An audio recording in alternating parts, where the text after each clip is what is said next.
science. Science has allowed us to know so much about the far reaches of the universe, which is at the same time tremendously important and extremely remote, and yet much closer, much more directly related to us. There are many things we don't fully understand. And one of them is the extraordinary social complexity of the animals around us. And today I want to tell you a few stories of animal complexity. But first, what do we call complexity? What is complex? Well, complex is not complicated. Something complicated comprises many small parts, all different, and each of them has its own precise role in the machinery. On the opposite, a complex system is made of many similar parts, and it is their interaction that produces the globally coherent behavior. Complex systems have many interacting parts which behave according to simple individual rules, and this results in emergent properties. The behavior of the system as a whole cannot be predicted from the individual rules only. As Aristotle wrote, the whole is greater than the sum of its parts. But from Aristotle, let's move on to a more concrete example of complex system. These are Scottish Terriers. In the beginning, the system is disorganized. Then comes a perturbation, milk. Every individual starts pushing in one direction. And this is what happens. The pinwheel is an emergent property of the interactions between puppies, whose only rule is to try and keep access to the milk, and therefore to push in a random direction. So it's all about finding the simple rules from which complexity emerges. I call this simplifying complexity, and it's what we do at the Chair of Systems Design at ETH Zurich. We collect data on animal populations, analyze complex patterns, try to explain them. It requires physicists to work with biologists, with mathematicians and computer scientists, and it is their interaction that produces cross-boundary competence to solve these problems. So again, the whole is greater than the sum of the parts. In a way, collaboration is another example of complex system. And you may be asking yourself which side I'm on, biology or physics. In fact, it's a little different. And to explain, I need to tell you a short story about myself. When I was a child, I loved to build stuff, to create complicated machines. So I set out to study electrical engineering and robotics. And my end of studies project was about building a robot called ER1, looked like this, that would collect information from its environment and proceed to follow a white line on the ground. It was very complicated, but it worked beautifully in our test room. And on demo day, professors had assembled to grade the project, so we took ER1 to the evaluation room. Turned out the light in that room was slightly different. The robot's vision system got confused. At the first bend in the line, it left its course and crashed into a wall. We had spent weeks building it, and all it took to destroy it was a subtle change in the color of the light in the room.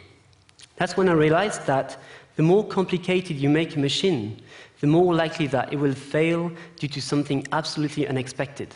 And I decided that, in fact, I didn't really want to create complicated stuff. I wanted to understand complexity, the complexity of the world around us, and especially in the animal kingdom. Which brings us to bats. Berchen's bats are a common species of European bats. They are very social animals. Mostly they roost or sleep together. And they live in maternity colonies, which means that every spring the females meet after the winter hibernation, and they stay together for about 6 months to rear their young. And they all carry a very small chip, which means that every time one of them enters one of these specially equipped bat boxes, we know where she is. And more importantly, we know with whom she is. So I study roosting associations in bats. And this is what it looks like. During the day, the bats roost in a number of subgroups in different boxes. It could be that on one day, the colony is split between 2 boxes. But on another day, it could be together in a single box or split between 3 or more boxes. And that all seems rather erratic, really. It's called fission-fusion dynamics, the property for an animal group of regularly splitting and merging into different subgroups. So what we do is take all these data from all these different days and pool them together to extract a long-term association pattern by applying techniques of network analysis to get a complete picture of the social structure of the colony. Okay? So that's what this picture looks like. In this network, all the circles are nodes, individual bats, and the lines between them are social bonds, associations between individuals. Turns out this is a very interesting picture. This bat colony is organized in two different communities which cannot be predicted from the daily fission-fusion dynamics. We call them cryptic social units. Even more interesting, in fact, every year around October, the colony splits up and all bats hibernate separately.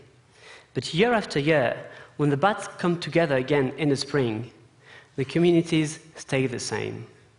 So these bats remember their friends for a really long time. With a brain the size of a peanut, they maintain individualized long-term social bonds. We didn't know that was possible. We knew that primates and elephants and dolphins could do that, but compared to bats, they have huge brains. So how could it be that the bats maintain this complex, stable social structure with such limited cognitive abilities? And this is where complexity brings an answer. To understand this system, we built a computer model of roosting based on simple individual rules and simulated thousands and thousands of days in a virtual bat colony. It's a mathematical model, but it's not complicated. What the model told us is that, in a nutshell, each bat knows a few other colony members as her friends and is just slightly more likely to roost in a box with them. Simple individual rules. This is all it takes to explain the social complexity of these bats. But it gets better. Between 2010 and 2011, the colony lost more than 2/3 of its members, probably due to the very cold winter. The next spring, it didn't form two communities like every year, which may have led the whole colony to die because it had become too small. Instead, it formed a single, cohesive social unit, which allowed the colony to survive that season and thrive again in the next 2 years. What we know is that the bats are not aware that their colony is doing this. All they do is follow simple association rules, and from this simplicity emerges social complexity, which allows the colony to be resilient against dramatic changes in the population structure. And I find this incredible. Now I want to tell you another story. But for this, we have to travel from Europe to the Kalahari Desert in South Africa. This is where meerkats live. I'm sure you know meerkats. They're fascinating creatures. They live in groups with a very strict social hierarchy. And there is one dominant pair and many subordinates, some acting as sentinels, some acting as babysitters, some teaching pups, and so on. What we do is put very small GPS collars on these animals to study how they move together, and what this has to do with their social structure. And there's a very interesting example of collective movement in meerkats. In the middle of the reserve, which they live in, lies a road. On this road there are cars, so it's dangerous. But the meerkats have to cross it to get from one feeding place to another. So we asked, how exactly do they do this?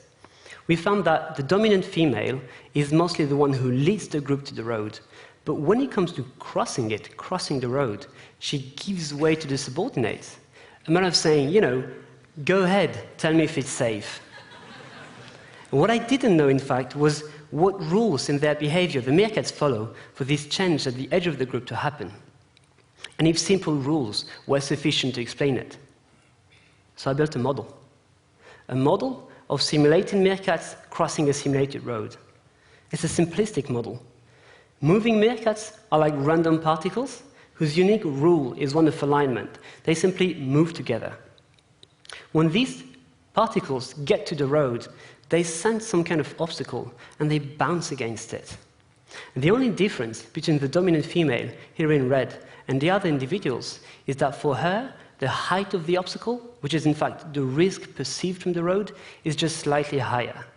And this tiny difference in the individual rule of movement is sufficient to explain what we observe, that the dominant female leads her group to the road and then gives way to the others for them to cross first. George Box, who was an English statistician, once wrote, "All models are false, but some models are useful." And in fact, this model is obviously false, because in reality, meerkats are anything but random particles. But it's also useful, because it tells us that extreme simplicity in movement rules at the individual level can result in a great deal of complexity at the level of the group. So again, that's simplifying complexity. I would like to conclude on what this means for the whole species. When the dominant female gives way to a subordinate, it's not out of courtesy. In fact, the dominant female is extremely important for the cohesion of the group. If she dies on the road, the whole group is at risk. So this behavior of risk avoidance is a very old evolutionary response. These meerkats are replicating an evolved tactic that is thousands of generations old, and they're adapting it to a modern risk, in this case, a road built by humans.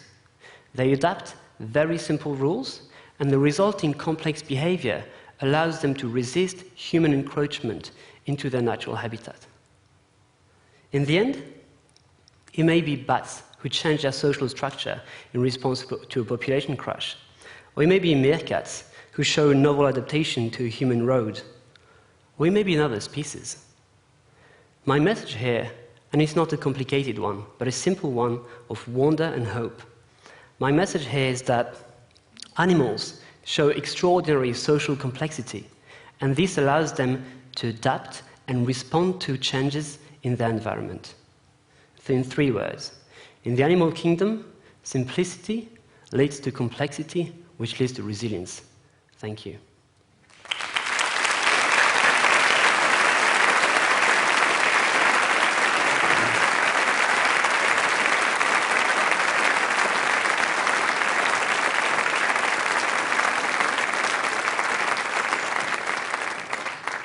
Thank you very much, Nicolas, for this great start. A little bit nervous? I'm okay, thanks. Great.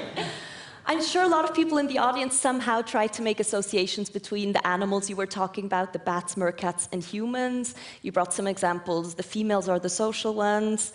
The females are the dominant ones. I'm not sure who thinks how, but is it okay to do these associations? Are there stereotypes you can confirm in this regard that can be valid across all species? Well, I would say there's also counterexamples to these stereotypes. For example, in seahorses or in koalas, in fact, it is the males who take care of the young, always. And the lesson is that it's often difficult and sometimes even a bit dangerous to draw parallels between humans and animals. So that's it, really. Okay. Thank you very much for this great start. Thank you, Nicolas Perony.